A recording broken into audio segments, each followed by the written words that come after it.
Dia bilang saya jadi komut juga. Saya udah happy kok selama dirutnya mau nurut sama saya kan. Jangan saya Pak, lebih baik orang lain aja Pak. Karena yang paling bahagia jadi orang tuh ada duit ada waktu Pak. Bismillahirrahmanirrahim. Assalamualaikum warahmatullahi wabarakatuh. Balik lagi kita di channel Sumber Dakwah Official. Nah, kali ini kita masih membahas masalah mega korupsi di Pertamina. Dan balik lagi kalau masalah Ko Ahok, tapi memang betul sih kok kalau kata Om Hotman, komisaris itu kan mengawasi, tugasnya kan mengawasi. Seharusnya ya melaporkan kalau ada kecurangan, bukan malah mengundurkan diri. Ada salah satu ternaknya bilang katanya itu strateginya Ko Ahok. Jadi tahu apa kamu tentang Ko Ahok katanya. Ya, strategi kok gitu kan. Jadi ya seolah-olah terkesan membiarkan kerugian negara sampai sebesar ini, sampai 1000 triliun. Itu nolnya berapa itu kalau kita hitung kan. Oh iya, Ko Ahok ini gimana ini? Prof Mahmud mengatakan ya tidak akan mungkin kasus sebesar itu bisa terbongkar kalau bukan karena restu dari Presiden Prabowo Subianto. Tapi kok Ahok malah bersuzon, bersangka buruk, bersangka yang tidak-tidak, sampai mengatakan ini hanya sekedar pergantian pemain, kata Ko Ahok kan. Jadi ya ini kok beda. Apakah tidak briefing dulu atau tidak, atau mungkin sudah kurang komunikasi, kita kurang tahu. Nah, tentunya ini ada mahasiswa nih. Alhamdulillah ada mahasiswa yang sudah mulai bergerak walaupun di bulan Ramadan. Dan tentunya itu ya tidak banyak, hanya sedikit saja, hanya segelintir. Namanya juga kan mahasiswa ikhlas, bukan mahasiswa bayaran kan.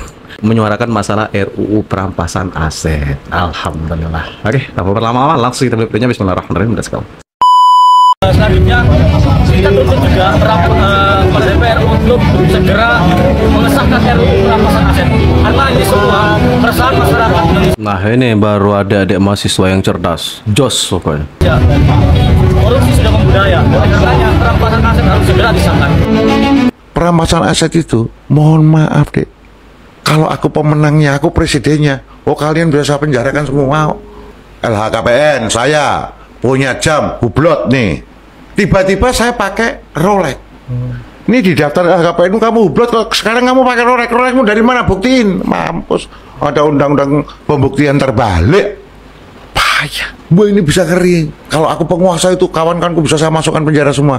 Maka saya minta, Pak Mahfud, saya jawab langsung. Saya bilang, yang ini mohon izin perampasan aset, lobby dulu para ketua umum partai. Jelasin di sana dulu. Kalau mereka udah pada semua, baru di sini gampang. Yang saya pertanggungjawabkan di atas Tuhan yang Maha Kuasa tentang kebenaran pernyataan saya ini. Kalau dia nggak benar, Tuhan akan mengutuk, itu aja. Kalau benar ya Tuhan akan melindungi dia, gitu aja. Kalau rumit-rumit apa kita, kalau udah bawa Tuhan mau gimana lagi? Makanya jangan gampang membawa Tuhan dalam panggung kehidupan ini. Nah, ini Bok Kone, ini Pak Menteri nih Bok Kone. Jangan apalagi untuk panggung kesaksian. Kalau dalam fikih itu ada nama, nanti ada afaknya. Kita ini Pak, kalau sumpah, kalau dalam Islam itu kan sumpah yang paling tinggi dengan huruf qasam.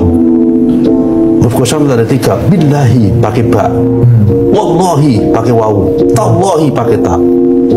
Itu kalau kita bohong, pertama itu akan ada bencana buat kita. Yang kedua, untuk menghindari bencana dia harus bersedekah, ngasih makan 1000 orang susah, orang miskin selama 60 hari berturut. Ini koruptor, dengarin baik-baik nih koruptor. Kalian masalah disumpah jabatan, bos. Itunya itu resikonya menggunakan, membawa itu sumpah membawa nama Tuhan. 4 temuan orang yang menemui saya, kebenarannya Allahu a'lam.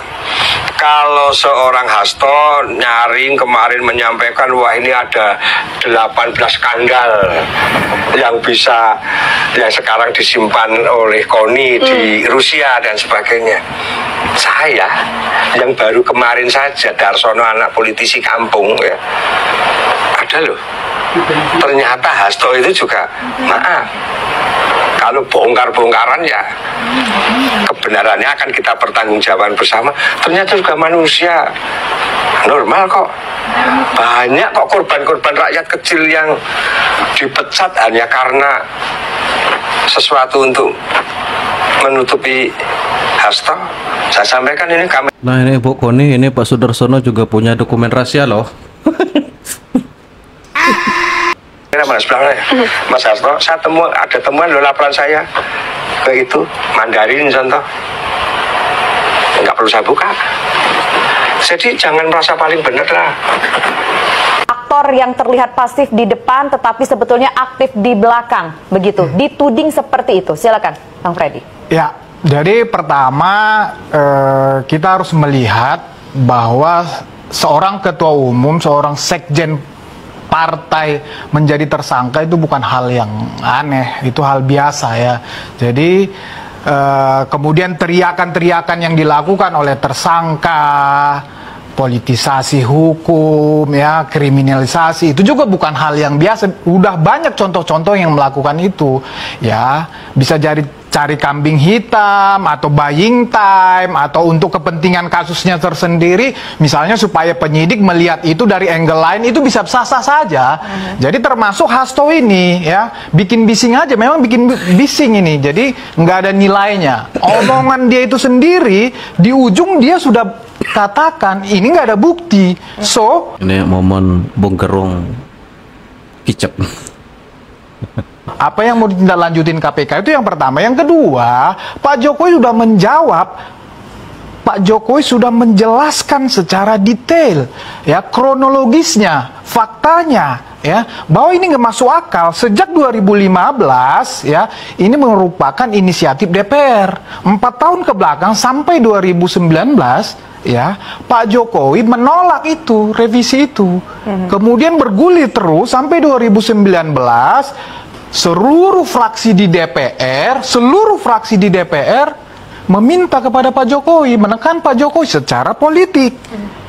Pak Jokowi ini kan seorang presiden, ya, yang harus, ya, membaca semua situasi politik, karena banyak program-program yang harus dilaksanakan beliau, program-program kerakyatan yang bisa terganggu kalau DPR terganggu.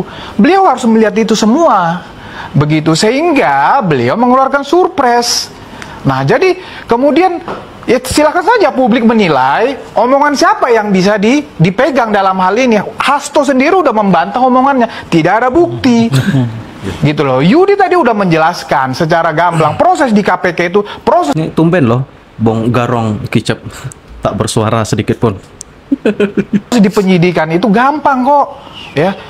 Nggak bisa cuma dasar omon-omon. Nggak bisa omon-omon. Kita omon-omon, kasih bukti, baru diverifikasi. Begitulah sistem penegakan hukum. Oke. Iya, jadi saya bilang memang Hasto ini hanya cuma bikin bising-bising aja. Oke, baik. Gitu. Sekarang saya mau Saya bilang saya jadi komut juga. Saya udah happy kok selama dirutnya mau nurut sama saya kan. Kan nggak pernah rugi, terus bisa untung-untung tuh sampai tertinggi gitu kan tahun terakhir kan. Terus kan kenapa? Saya masih bercanda gini. Bukan Pak, kalau ada orang lain aja Pak. Paling enak jadi komut Pak. Nah kenapa? Kan saya bilang Pak, saya lagi terapi nih Pak. Terapi apa? Terapi main golok Pak. Terapi piano Pak. Terapi Mandarin Pak. Saya les Pak. Jangan saya Pak, lebih baik orang lain aja Pak. Karena yang paling bahagia jadi orang tuh ada duit, ada waktu Pak. Kalau saya jadi dirut, ada duit, gak ada waktu Pak. Pokoknya saya kurang minat saya bilang. Itu terjadi karena kerjasama kita semua dan di bawah pimpinan Presiden Jokowi. Nenek kok Ahok pasti ingat momen yang ini. Yakin saya pasti kok Ahok ingat. Jadi kalau ada orang bilang Pak Jokowi nggak bisa kerja, dia dan namanya. Sebelumnya pernyataan Ahok viral di media sosial usai diduga menyebut Prabowo tak sehat dan Jokowi tidak bisa kerja. Dalam video tersebut, Ahok berbicara dengan seorang ibu berusia 82 tahun yang menyebut dirinya akan memilih Prabowo Gibran. Namun Ahok dengan cukup keras mengatakan sebaiknya masyarakat memilih presiden yang sehat dan tidak emosional. Meski tidak menyebutkan Prabowo, tetapi sejak awal ibu tersebut mengatakan dirinya memilih Prabowo. Selain itu, Ahok pun menyoroti kinerja pemerintahan Jokowi dalam video tersebut. Tapi persoalan pilih presiden, kita tidak mau pilih orang yang sudah tidak sehat. Kita tidak mau pilih orang yang emosional. Pak Prabowo ini kok Ahok loh. Kok Ahok yang bilang Pak Prabowo. Kita tidak mau pilih orang yang tidak terbukti bisa kerja. Kalau cuma 2 tahun karakter teruji kalau ada kekuasaan. Sekarang saya mau tanya, di mana ada bukti Gibran bisa kerja selama wali kota? Terus ibu kira Pak Jokowi juga bisa kerja? Nah makanya kita bisa berdebat itu. Saya lebih tahu Makanya saya nggak enak ngomong depan umum. Katanya memang ingin bersih-bersih di sana, Pak. Iya. Memang itu betul. Iya, karena Ahok tuh lebih tegas. Pak Presiden tuh ada masalah besar. Nah ini kok Ahok, dengarkan satu lagi ini dari teman Anda, Prof Mahfud. Dengarkan baik-baik kok. Di dunia perminyakan kita itu, dia sudah membubarkan satu institusi yang konon menguasai jaringan perdagangan minyak kita itu dari hulu ke hilir, dan negara dirugikan setiap hari sekian ratus miliar gitu. Nah, Presiden tahu kok ini sudah dibubarkan masih jalan ini, harus ada orang yang berani mendobrak itu semua gitu. Kita lihat aja gitu. Dan memang tujuan Pak Ahok dimasukkan ke dalam Pertamina itu, Prof, kurang lebih. Iya, membersihkan Pertamina. Ya itu kan penilaian ya. Orang tinggal menilai aja Ahok itu seperti apa. Kita kembalikan ke masyarakat ya. Masyarakat pasti yang lebih tahu. Kalau Pak Jokowi dibilang tidak bisa kerja kan sepertinya nggak ilmiah apa yang disampaikan Ahok, karena approval rate Pak Jokowi itu ini yang saya suka dengan Bung Habibur Rahman. Beliau cerdas, ganteng. Hampir tembus 80%. Itu salah satu rekor ya. Dan kalau Pak Ahok bilang dia tahu Pak Jokowi, ya kita juga bilang kita tahu Ahok apa sih mampunya Ahok gitu kan. Saya juga tahu, dulu pernah sama-sama di Gerindra, saya juga pernah mendukung beliau 2012. Saya juga tahu sih kualitas dia cuma seperti apa gitu. Seperti apa kualitasnya? Nah, iyalah. Bisa kerja? Iya, nggak bisa kerja juga, ini orang cuma bisa omon-omon. Memang ada yang mengatakan saya ini tolol aja. Nggak apa-apa. Ada yang mengatakan saya bajingan yang tolol, ya kan? Nggak apa-apa. Nah itulah jejak digital di era digital sekarang. Jadi masyarakat bisa menilai tanpa terpengaruh drama dari seorang elit politik. Dan itu tadi Pak Habibur Rahman. Nah itu Bung Habibur Rahman, pokoknya saya suka sekali dengan beliau. Nah itu beliau mengatakan beliau tahu sifat asli kok. Karena ya pernah bersama di Gerindra.